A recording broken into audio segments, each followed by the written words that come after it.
Is your client strangling the life out of their home?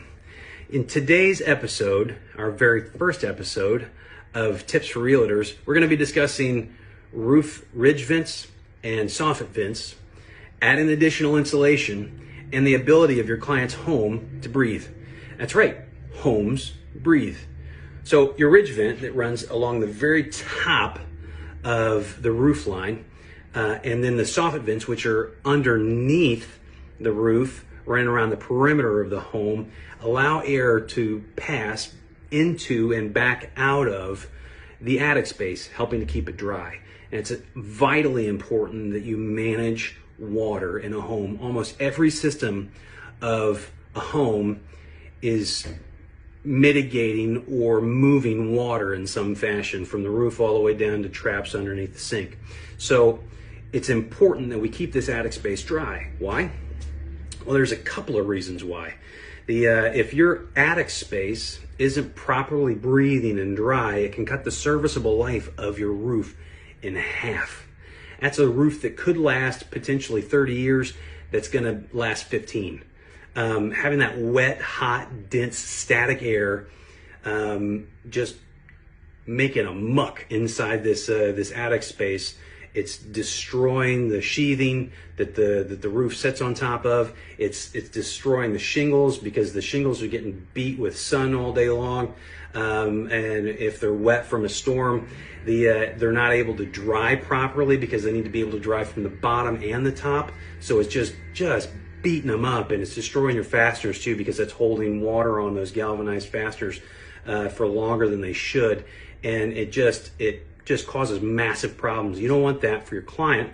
So we want to make sure that those ridge vents and those soffit vents are free and clear of obstructions. Now, the idea of adding additional insulation sounds like a great idea if it's done properly, because if, to save a couple $100, the previous owner of the home pumped a bunch of insulation into the attic and they covered the soffit vents with that insulation, it will basically stifle the air inside the home and damage the roof. And also, that hot, wet, dense, static air will cause this insulation itself to saturate and be filled with moisture.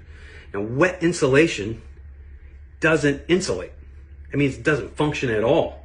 So you're taking the cooling costs being pumped into this home and you're pumping them right out the window, because it's just not functioning.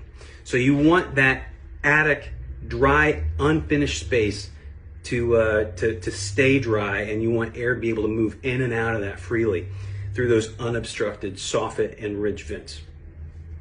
Having a wet space, an unfinished space in your home also creates an environment where you can get microbial growth, and which potentially could be black mold. It creates an environment that lots of little critters from Florida want to come and make nests in, which, if you've seen the things that we have here in Florida, you don't want them nesting right above your head in that home. So you want to keep that space nice and dry, keep that insulation nice and dry. For the couple of $100 that you would save by doing the work yourself, if you put that insulation, or your client puts that insulation in and does a poor job of placing it, can really create an environment that could cost tens of thousands of dollars to fix later in the future.